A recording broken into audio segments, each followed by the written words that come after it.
The number one defense in the NFL put up a dominant performance on Sunday, shutting out the New Orleans Saints. Welcome to Josh's Football Breakdowns, where we don't tell you what you're seeing, we let the film tell us what we're seeing. And we're going to start right away with the defense. On this play, the Saints line up with a tight end and a fullback in the formation. The wide receivers are also lined up tight to the line of scrimmage. This is probably a running play. Talanoa Hufanga has quickly made a name for himself in the NFL as a raw but dominant safety, and he creeps right up to the line of scrimmage. This is always a tough moment for defenders.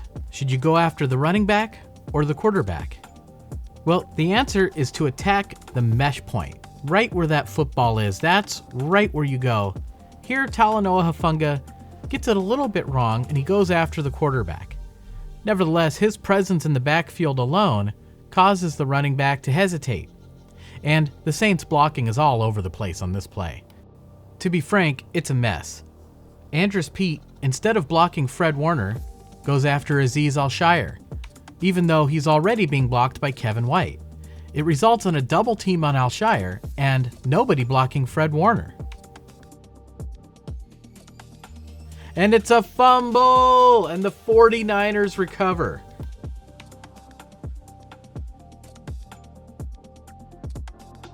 From this angle, we get a great look at Warner punching that ball out.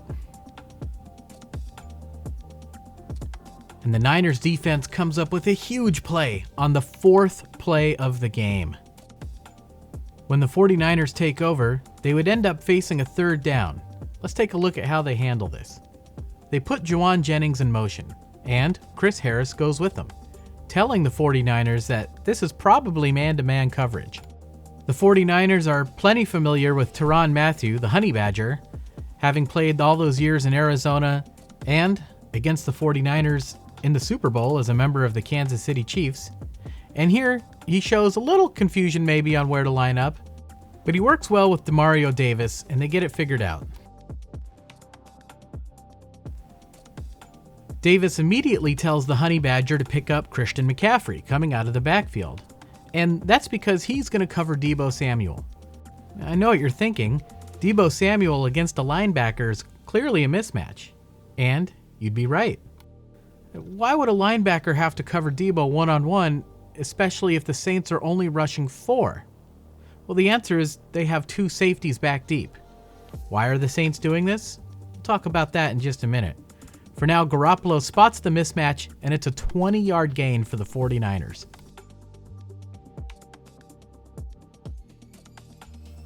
And Dennis Allen, the head coach of the Saints, is a defensive coach. And here he comes up with an interesting strategy to try to defend the 49ers. For most of the game, they would have 2 safeties back deep and 5 or 6 men up at the line of scrimmage.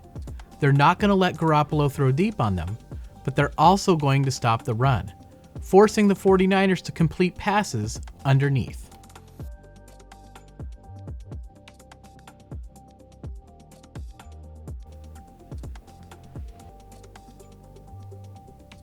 Here we see the Saints defense immediately react to the play.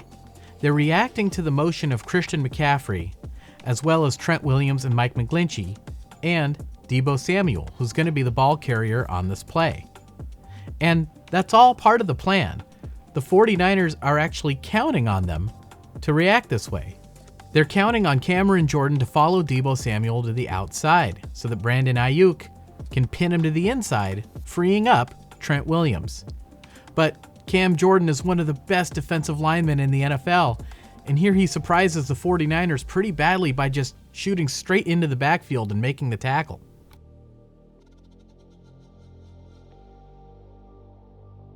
It's a great defensive play, but it is interesting. I thought the Saints reacted very aggressively to these plays, and I thought that they might be vulnerable to a misdirection play later on in the game.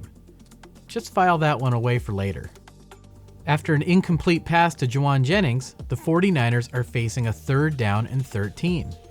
Once again, we see the Saints' strategy: 5 defensive linemen and 2 safeties back deep. But check out the stem of the route of Ray McCloud. It looks like he's headed for the end zone. The defensive back doesn't want to get beat for a touchdown, and he gets turned around a little bit here. McLeod uses that opportunity to go to the sideline. Garoppolo gets hit as he throws. The ball hangs up in the air, but McLeod comes down with the catch. I've said it before, the more and more this season goes on, the more McLeod impresses me. Garoppolo's first read on the play was to George Kittle, but he's covered. Also notice David Onyemata and Caden Elliss running a game up front. Garoppolo resets his feet and moves on to his next read, Deebo Samuel. He's covered. So Jimmy resets his feet again and spots Ray McLeod. But by this point, Onyemata has beaten Jake Brendel and has a clean shot at Garoppolo. High hit, the officials could have thrown the flag there, but they didn't. Now you may notice McLeod is a little bit short of that first down marker. It's a great effort that sets up a fourth and very short, so Shanahan decides to go for it, and Christian McCaffrey makes it look easy. First down, 49ers.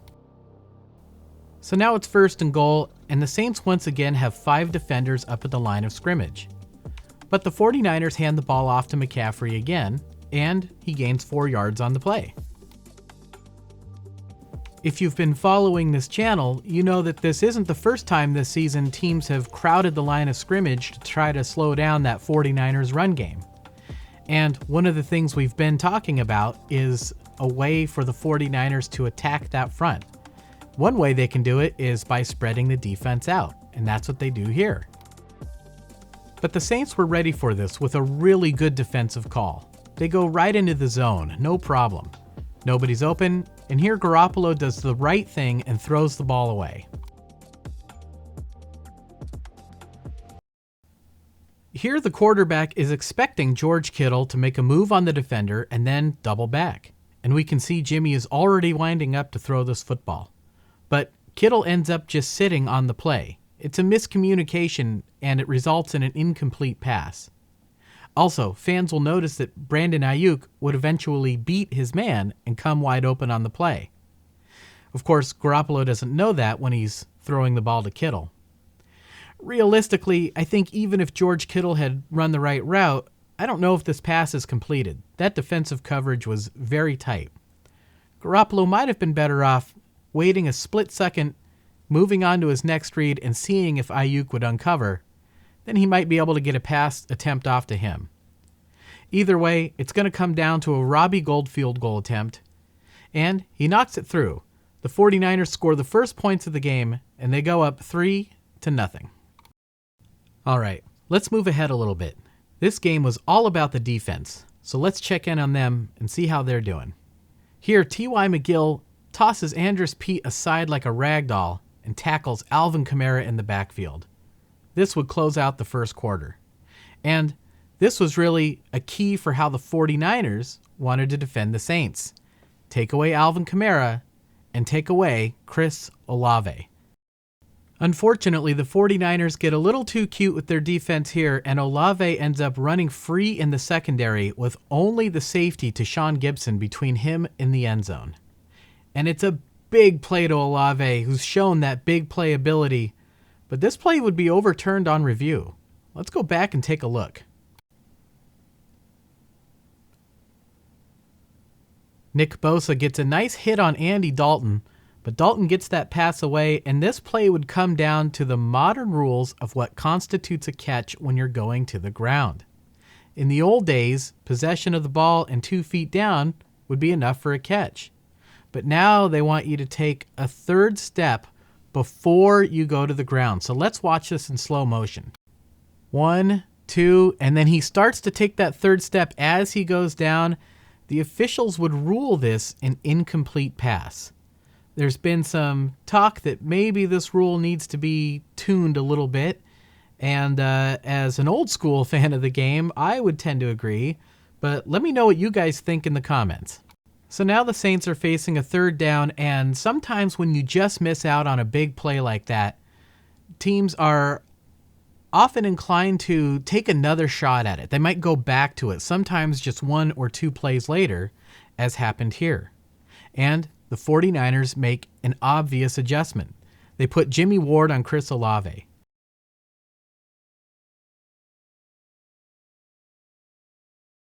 Olave almost comes down with the catch again. That gives you an idea of his ability level, but the pass falls incomplete.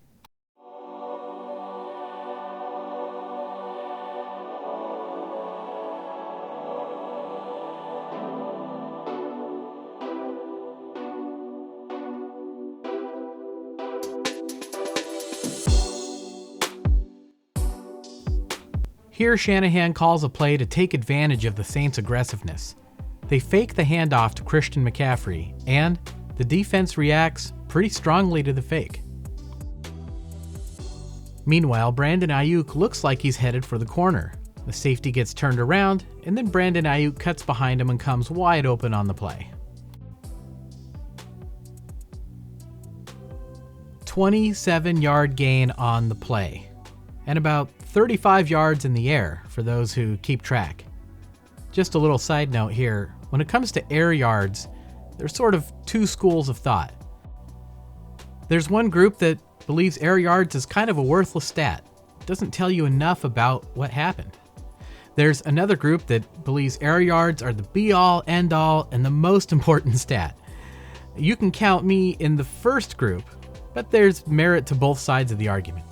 Okay, let's get back to the game. As the drive continues, we see Kyle Juszczyk lined up in the slot, lined up very tight, almost like a tight end. And there's really not much to analyze here. He surprises the Saints when he quickly runs out wide right at the snap. And the Saints make a mistake on defense, sending 2 defenders with Kyle Juszczyk and nobody with Brandon Aiyuk. Once again, Garoppolo spots the mistake and gets Aiyuk the football.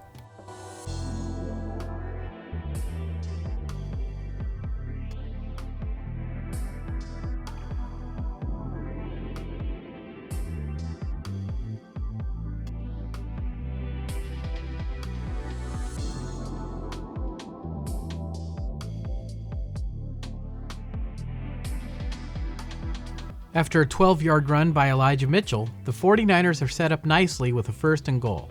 And do you remember earlier when I was thinking that the Saints might be vulnerable to a misdirection play? The 49ers felt the same way, and they try it here. They send Kyle Juszczyk in motion, but then have him quickly turn around and run to the other side. But Elliss does a great job here of staying home and makes the tackle. Big play for the Saints.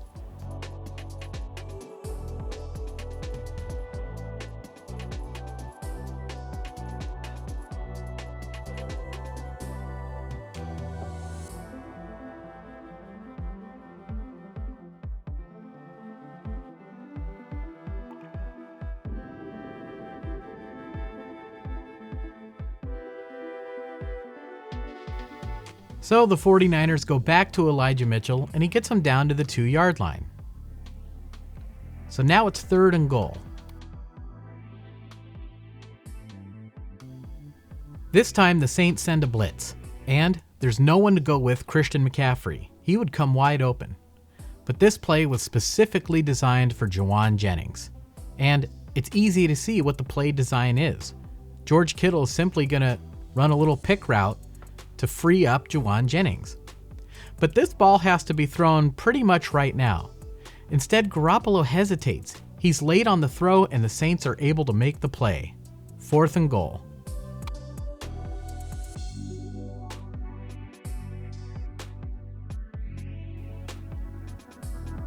Just a little bit of an extra hitch there, which we usually don't see from Garoppolo. But in the NFL, it's enough to make a difference.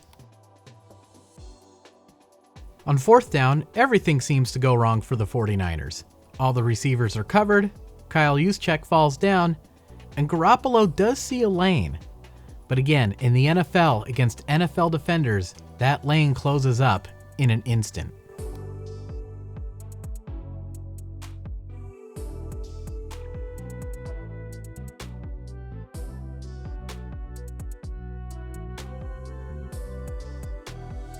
Turnover on downs, the Saints get the football, and the score remains 3-0. The Saints try to get a little breathing room, but the Niners defense shuts it down. On 2nd down, the Saints just call a little out for Jarvis Landry, again just trying to get a little bit of breathing room. But take a look at Andy Dalton's throwing mechanics. They're all over the place, and as a result, the pass sails wide, incomplete. On third down, the Saints put the ball into the hands of one of their best playmakers, Chris Olave, the outstanding young rookie. And that's a good idea. But still, it seems almost a foregone conclusion that the 49er defense is going to be able to rally and make the tackle short of the first down here. I would have liked to have seen the Saints try to cook something up to send some blockers downfield for Olave instead.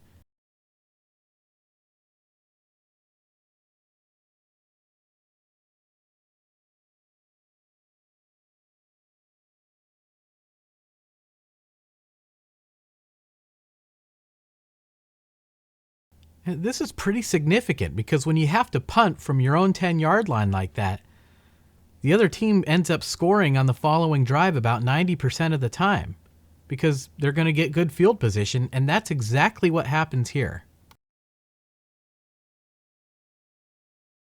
Still, it's a pretty good punt, and the 49ers would end up facing a 3rd and long here. The Saints would adjust their defense to fit the situation. They keep the 2 safeties back deep, but this time they only rush 3 and drop everyone else back. But once again, when Kyle Juszczyk comes out to catch a pass, the Saints send 2 defenders with him and turn loose the worst possible guy on third down, Jennings. And it's a tight throw, but Garoppolo fits it in there, and the 49ers pick up a big first down.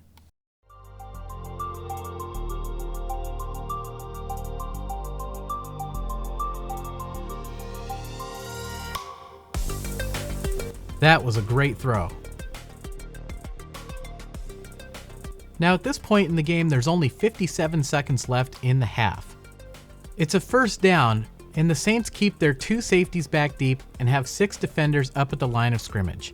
But they know the 49ers aren't likely to run in this situation. When the 49ers put George Kittle in motion, no one goes with him, revealing a zone defense. Shanahan attacks the zone, sending 3 offensive players into an area where there's only 2 defenders. When Deebo Samuel goes deep, once again Demario Davis is going to have to go with him. And all of this action seems to mesmerize Bradley Roby. He completely loses track of Jennings here. Take a look.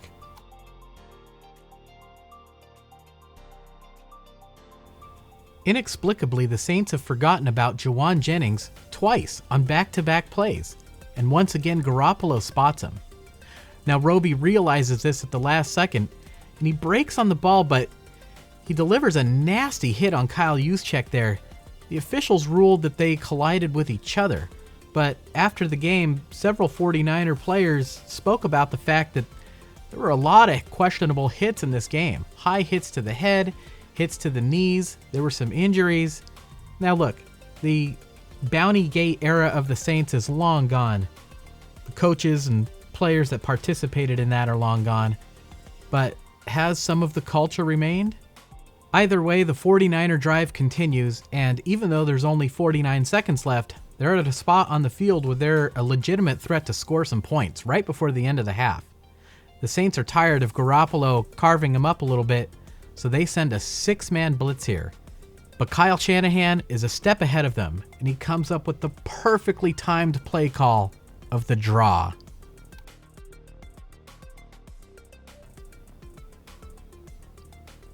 And Elijah Mitchell takes it all the way into the end zone, but hold everything because you can see there's a flag on the field.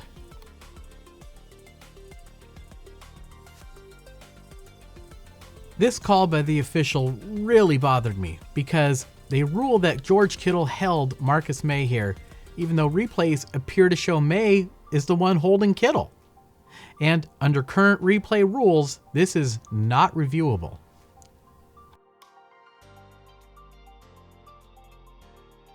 After a few quick passes to Elijah Mitchell, the 49ers are facing 3rd and 2 with just 25 seconds left. And here, we get a chance to see what a great route runner Jennings is. Oof, he absolutely cooks him. And Harris, perhaps a little bit embarrassed, is determined to deliver a hit on this play. It's a late hit out of bounds, that's a personal foul, automatic first down and half the distance to the goal.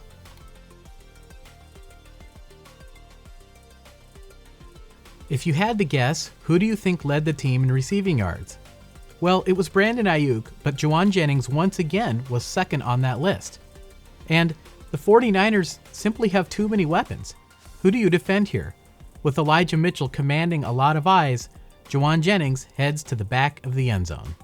Garoppolo doesn't quite get enough on it. Matthew tips it up, and it's caught by Jauan Jennings for the touchdown. Are you kidding me? Now, the Honey Badger is only 5'9". You don't have to be tall to play in the NFL. But here it made a difference, and Jauan Jennings has the talent to reel it in. This was a big score for the 49ers in this game. When it's a defensive battle, every point matters, and a touchdown is huge. No less big was this extra point by Robbie Gould, making the score 10-0 49ers at the half. In the third quarter, the 49ers show off some of their famous backfield action by putting Deebo Samuel in motion to one side and having Elijah Mitchell run to the other side, causing Elliss and Demario Davis to run into each other.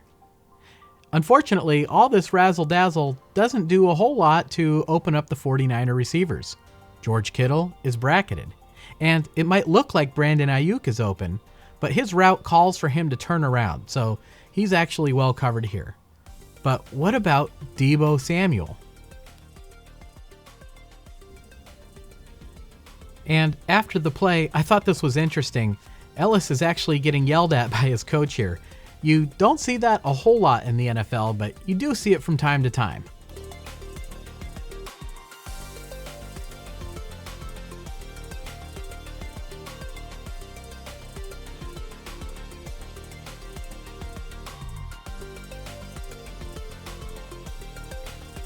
And what happens next is also pretty interesting. Now, right off the bat, we can see Harris is just holding on to Jauan Jennings here. He's probably tired of getting burned by him, and this would be a penalty for illegal contact on the defense. So everything else that happens after this is moot, but we'll go ahead and take a look at it anyway. Ray McCloud coming across, but here Elliss does a good job of bumping him off his route. It's within the 5-yard zone that he's allowed to do that. This is a great play by Elliss that completely disrupts the timing of the play and directly leads to an interception. And look at Elliss celebrating. He already knows he made a big play, but you can see Kyle Shanahan pointing out the flag because this play never happened.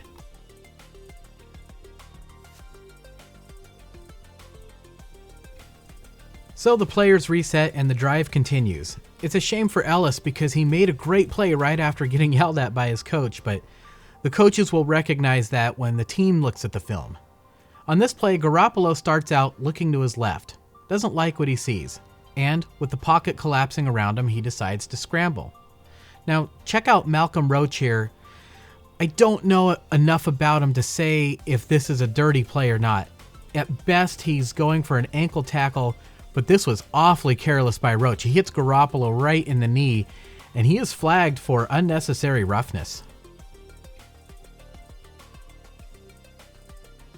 At the same time, I was upset with the carelessness of that play. I was extremely impressed. Garoppolo got that pass off, and it's a completion to Aiyuk. The drive leads to another Robbie Gould field goal. The Saints, though, would fight on. And here, Andy Dalton would like to get this ball to Juwan Johnson, the tight end. But he's being well covered, so he settles for the underneath throw to Alvin Kamara. And check out Talanoa Hufanga come in and just put his helmet right on this football, and it's a fumble, and the 49ers recover. A huge play down at the goal line. It reminded me a lot of this play in 2011. Who remembers this?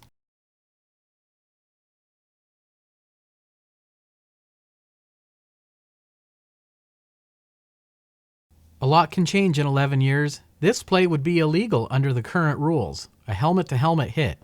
Nevertheless, it was a huge play in that game and a memorable one. I know I remember it because I was there.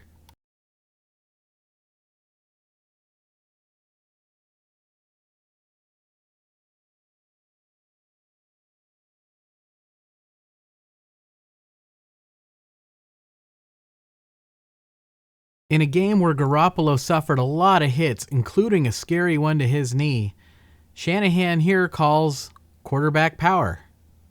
It's actually just a quarterback sneak, And why would he call that on second down?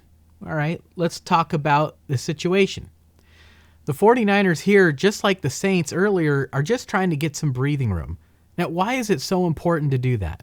Well, for one thing, if you get tackled in the end zone, or if you commit a penalty in the end zone, your own end zone, it's a safety, meaning the other team gets 2 points and the ball.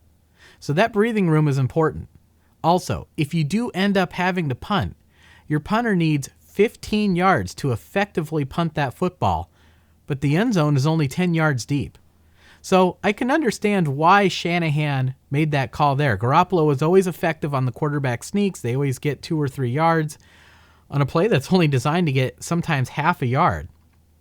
Nevertheless, with the hits that Jimmy was suffering in this game, I kind of disagree with the play call there, even though I understand the reasoning behind it. All right, let's move forward a little bit where the Saints are threatening again. It's 4th and goal, and there's about 6 minutes to play, and the Saints still haven't scored any points yet, so this is extremely important. And on this play, there was a lot of debate about whether Nick Bosa was offsides. So let's take a really close look. Here's the line of scrimmage. You can see he's not over the line of scrimmage, and take a look at the football. It hasn't been snapped yet. Okay, now let's go forward one frame. And you can see the ball is being moved. It's now legal for the defense to move across that line. There's the line of scrimmage. Nick Bosa still isn't across that line.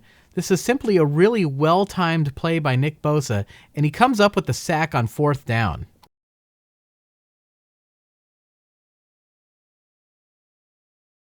The NFL is comprised of the best players in the world, and it is extremely difficult to shut out an NFL team.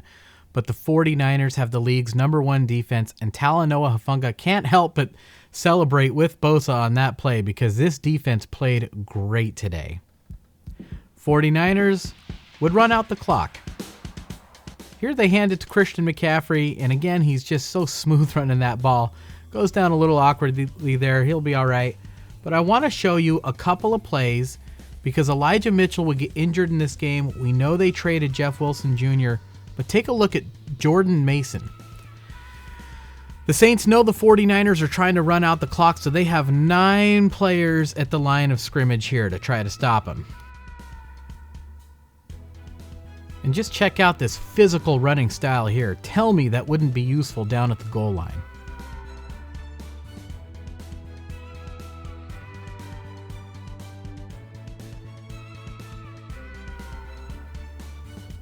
He reminds me a lot of Marion the Barbarian, Marion Barber.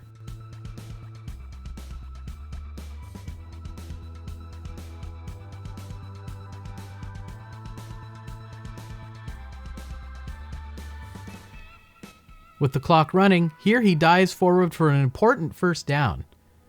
Let's go back to the snap. To me, even more important than his talent on this play is the fact that he understands the assignment. Look at him putting both arms around that football. He understands the game situation. The Saints know they can't win just by stopping him. They need to strip that ball out and come up with the football. So he protects the ball. And just look at the Saints' body language after this play. Well, there you have it, folks. The 49ers have now trusted Jordan Mason with carries late in back-to-back games, and he has looked impressive. The fans have been eagerly awaiting to see him play, and with key injuries to Elijah Mitchell and some knee soreness to Christian McCaffrey, it's possible that he will be called upon to tote the rock against the Dolphins on Sunday. Now, there's other aspects of running the football that still need to be accounted for, right? Does he know all the blocking packages, all the blitz pickups, all the protection packages? Can he catch passes out of the backfield? Can he run routes to catch passes out of the backfield? These are all things that he's going to need to demonstrate that he can do before the coaches will give him a lot of carries or playing time, in game situations. Also, the big question mark, Ty Davis-Price. Is he healthy and is he going to play? The 49ers feel a little thin at running back. Maybe they call up Tevin Coleman to help shore that up a little bit. But they're developing Jordan Mason, and I think that's a good thing for the organization as a whole. And this was a big win for the 49ers against the Saints. Why? Well, when we're talking about the playoffs, right, and we're getting into December now, it's time to start thinking about seeding, where you're going to land, if you make it. Of course, the most important thing is just to make the playoffs, where anything can happen. And what happens if the 49ers end up in a tie with, say, for example, the Seattle Seahawks? Let's say the Seahawks win on December 15 and both teams have the same record.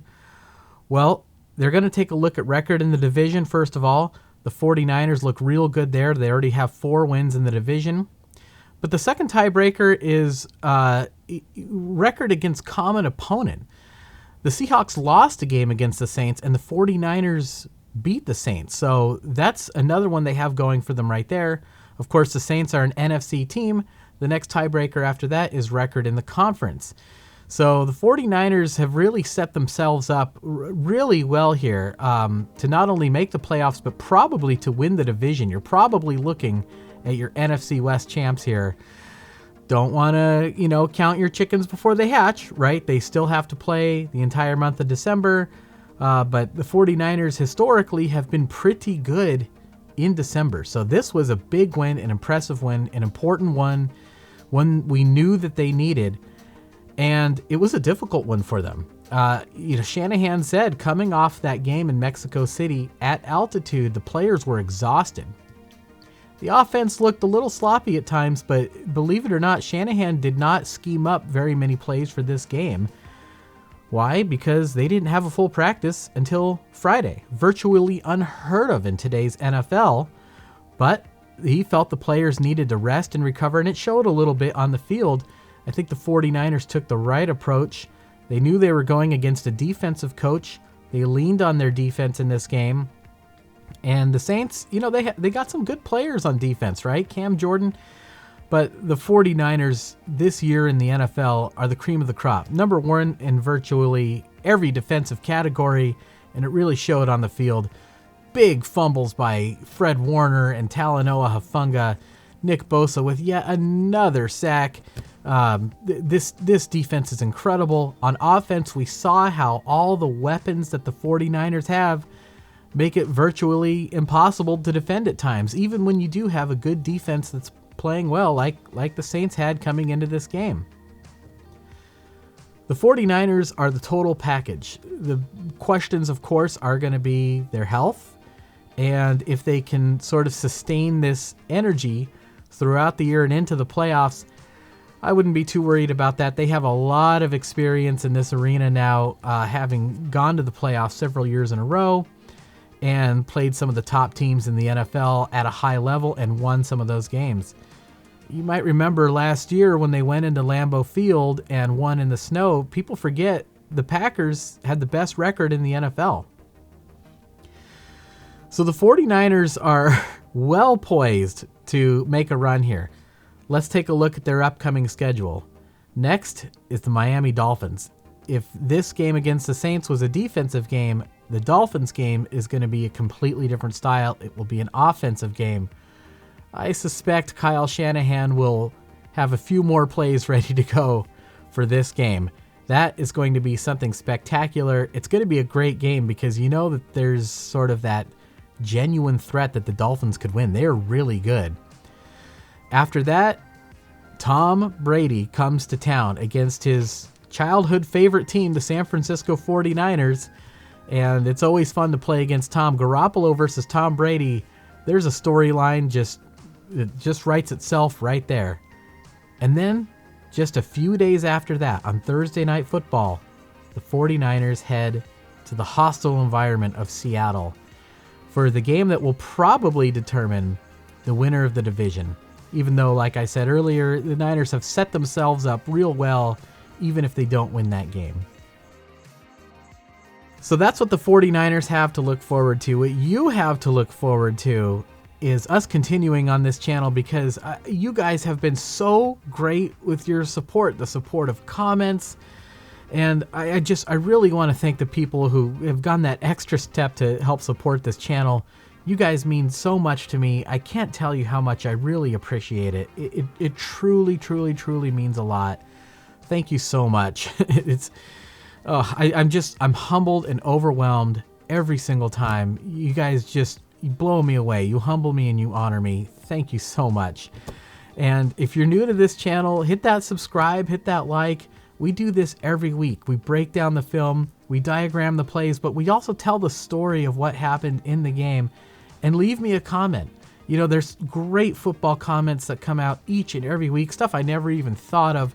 I'm always impressed by your guys' comments. And if you have a question, ask. I try to respond to as many comments as I can, but if I don't get to it, somebody else will. There's a really good community around this channel.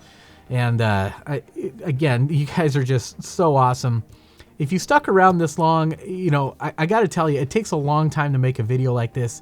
If you could just give me 10 seconds and hit that like button for me on your way out, I would really appreciate it. All right, it's going to be 49ers and Dolphins. Tua Tagovailoa coming to town. Back-to-back-to-back games at Levi's. A huge benefit for the 49ers during this critical stretch of the season. Will it be enough to make the difference? You know Levi's is going to be loud on Sunday. And after that game, you also know we are going to be here to break down that film, and I will see you guys then.